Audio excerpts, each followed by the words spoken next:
If you go online, you can Google world's oldest Bible. What will pop up? Codex Sinaiticus. I was taught this in Bible college. So from then, for decades, this was the early 1980s, I searched for the world's oldest Bible, Codex Sinaiticus. Most books actually only showed me one single page of Sinaiticus, John 21. But in 2009, Codex Sinaiticus came online. And thanks to Jack McElroy, I've been able to search and study his huge copy of Sinaiticus for a year and a half. In addition, all the high-quality photographs are available at www.codexsinaiticus.org. I've learned way more by examining it for myself than all the lectures, legends, and lies I've heard about it from professors, preachers, and book authors. I thought I'd ask you a fun question. Never mind that Codex Sinaiticus is the most accepted but never actually scientifically tested book in history. Let's ask a simple question. Why don't we see a Bible based solely upon the Sinaiticus? Wouldn't that be interesting? Let me tell you why you haven't and probably never will see one. Hi, I'm David Daniels from Chick Publications. Codex Sinaiticus, in the form we find it today, is missing 12 entire books and most of 6 more. That's over 1/4 of the 66 Bible books, over 1/3 of the 39 Old Testament books. In addition, it has the Apocrypha, but only 6 books of the Apocrypha: Tobit, Judith, 1st and 4th Maccabees, Wisdom of Solomon, and Wisdom of Jesus ben Sirach, or Ecclesiasticus. But this is just the Old Testament and Apocrypha. The reality is we just don't have enough to make a Sinaiticus Old Testament. So much for that idea. But what about the New Testament?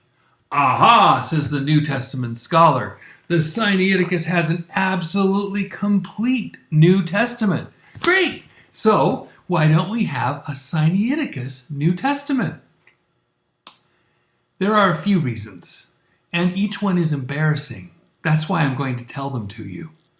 But first, let me say that there is a book that calls itself a Sinaiticus New Testament by Henry T. Anderson.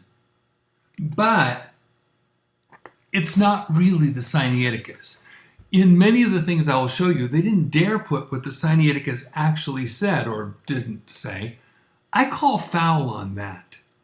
No fair changing the Sinaiticus, so to keep it simple, I'll stick with the original Sinaiticus text as carefully handwritten. I will not count its corrections, erasures, lineouts, marginal notes, or any other sneaky tricks. That seems fair to me. Ready? The New Testament has a number of one-of-a-kind readings in Sinaiticus. Matthew 13:54 says in the King James, "And when he was come into his own country, he taught them in their synagogue." Country here is patrida.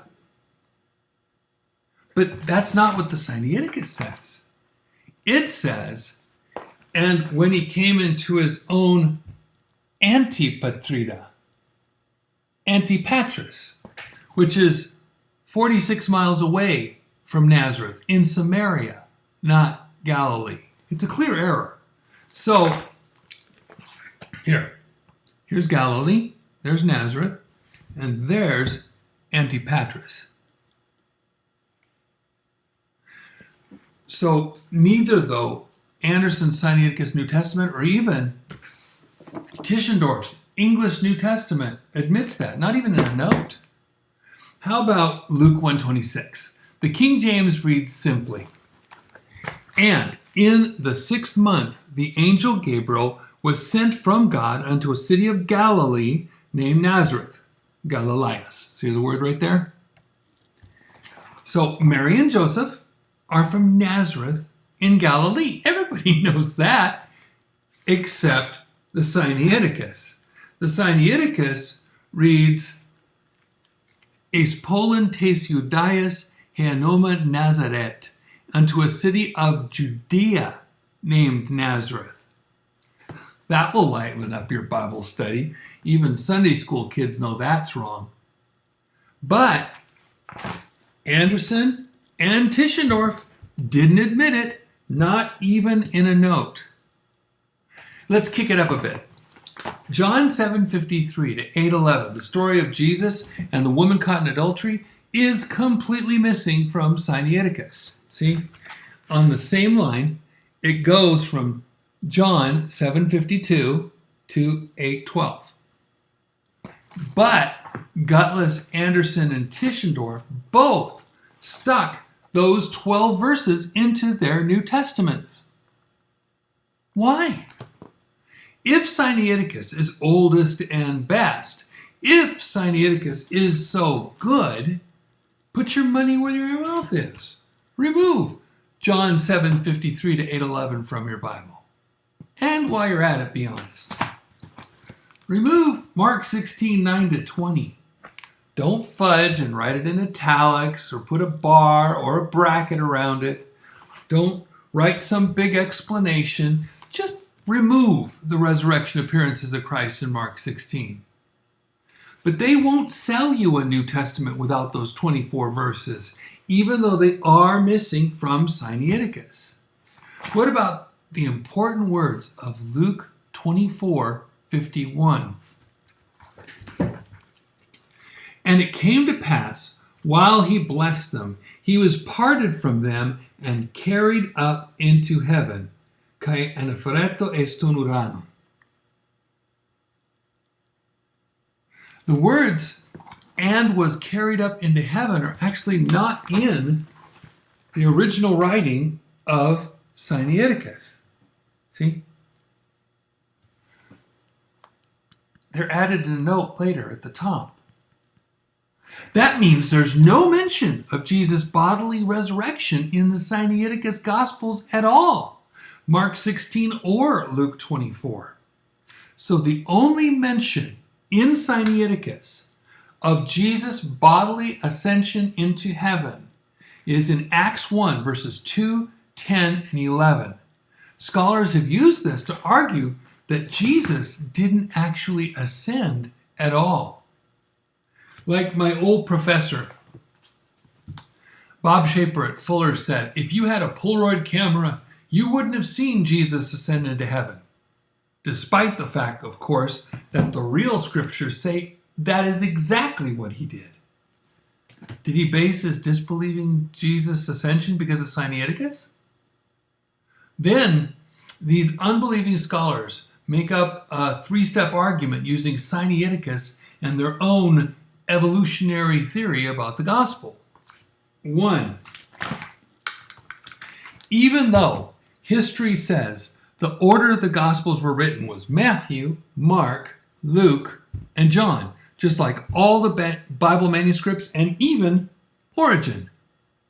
These scholars made up the lie that Mark came first. 2.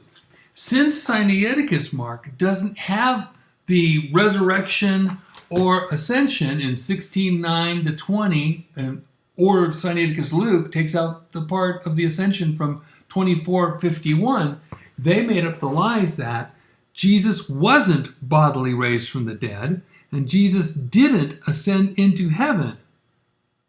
Then they made up the lie that Jesus' resurrection and ascension were added to the gospel later. Then they show that Sinaiticus Mark 1:1 didn't say Jesus was the Son of God.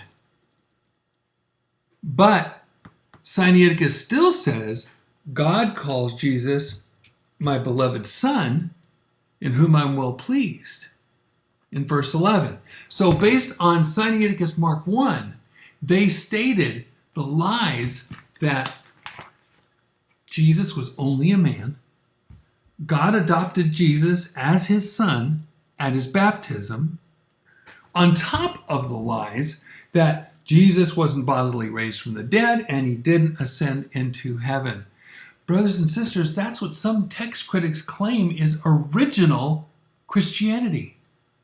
So because of the textual critic Constantine Tischendorf claiming Sinaiticus was the world's oldest Bible, and people accepted it without thinking twice, there came the false doctrine that Jesus was an ordinary man, adopted by God as his son at his baptism, who was killed and buried, but who wasn't raised from the dead and wasn't ascended into heaven. Would you buy a real Sinaiticus New Testament now? Now for some good news. Codex Sinaiticus is a fake, a phony, a fraud, and over the past year I've learned that it was actually created between 1839 to 40 and was probably edited up through 1843. Eyewitnesses originally saw it as white. Some white pages are still in Leipzig, and you can see them online marked LUL on codexsinaiticus.org. The rest of it was colored. That's the very next page. The rest of it was colored to make it look old, probably about 1853. You can see that marked BL for British Library. So, the world's oldest Bible isn't. You don't have to place your faith in the Codex Sinaiticus. It's not the world's oldest Bible, but it is part of the world's biggest fraud. One book I wrote that's coming out soon deals with that. The next book will go into detail about who made the Sinaiticus, where, when, and why. Guys, don't let them tear down your faith with a flaky fake. Grab hold of the rock in English, the King James Bible, and don't let it go. God bless you and have a wonderful day.